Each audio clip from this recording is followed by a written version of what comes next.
আসসালামু আলাইকুম প্রিয় দর্শক, আপনাদের সবাইকে সংবাদ মসজিদ পেজ থেকে স্বাগত জানাচ্ছি। আমরা এই মুহূর্তে আছি মোহাম্মদপুর হযরত সৈয়দ উমর হারুন রহমতুল্লাহ আল্লাহ বাগদাদির রওজা মুবারকের সম্মুখে।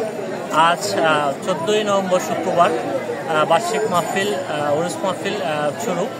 আমি এর আগের ভিডিওতে আমি আপনাদেরকে জানিয়েছিলাম 14 এবং 15ই নভেম্বর শুক্র শনিবার 2 দিন বার্ষিক মাহফিল। আজ থেকেই কিন্তু সেই বার্ষিক মাহফিল শুরু হয়েছে। তো আমরা এই বিষয়ে কথা বলছিলাম খাদিম পরিবারের যারা এই মাজার দায়িত্বে আছেন, বিশেষ করে হযরত সৈয়দ উমর হারুন রহমতুল্লাহ আল্লাহ বাগদাদির মাজার কমিটির যে সাধারণ সম্পাদক কামাল সাহেব, উনি আমাদেরকে জানিয়েছেন যে গত বছরের ন্যায় এবছর কিন্তু পর্যাপ্ত পরিমাণে ভলান্টিয়ার তারা রেখেছেন এবং সার্বিক নিরাপত্তার জন্য প্রশাসনের সাথে প্রশাসন এখানে আছে এবং এখন পর্যন্ত কোনো ধরনের অপ্রীতিকর ঘটনা ঘটে নাই এবং ভবিষ্যতেও ঘটবে না, এই মর্মে আমাদেরকে জানান। বিগত অনেক বছর আগ থেকে আমরা ছোটবেলা থেকে আমরা দেখি আমরা প্রথম বাবার আমরা বলতাম এবছর কোনো সাউন্ড সিস্টেম নাই, মাইক নাই, স্পিকার নাই, শুধু মাটির রুমটা খুবই গান গাই আর মাহফিল গান নিরাপত্তার দিকে আমরা প্রশাসনে দিচ্ছি আমরা নিরাপত্তা।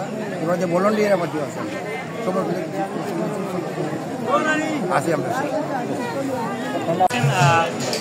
উলির বাড়িতে কিন্তু শত শত হাজার হাজার ভক্তরা কিন্তু এসে উপস্থিত হয়েছেন।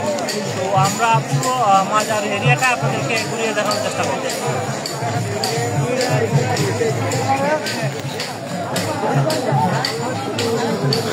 এই হচ্ছে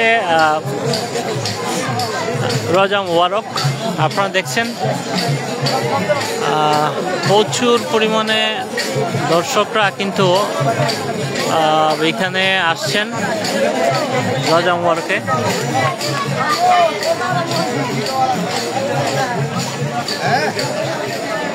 এইখানে হচ্ছে খাদিম এবং মাজার কমিটির যারা এখানে আছেন এবং এই রুমটা কিন্তু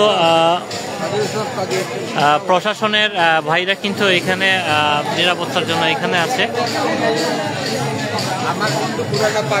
আমরা এদিক থেকে একটু ঘুরে আসি।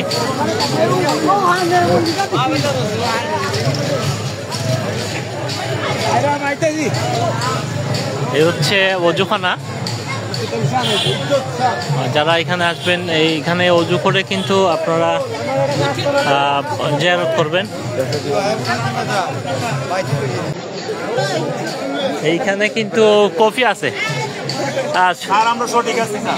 শফিক ভান্ডারী ভাই, উনি একজন ভক্ত, অলি সাহেবের ভক্ত। ভাই ভালো আছেন আপনি?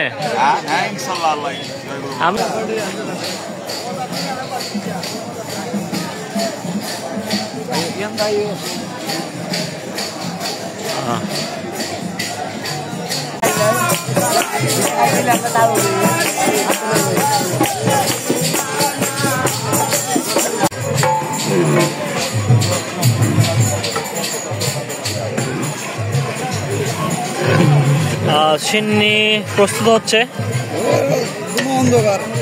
মাজার উন্নয়ন কমিটির পক্ষ থেকে। তো প্রিয় দর্শক, আপনাদের দাওয়াত রইল, আপনারা আসবেন।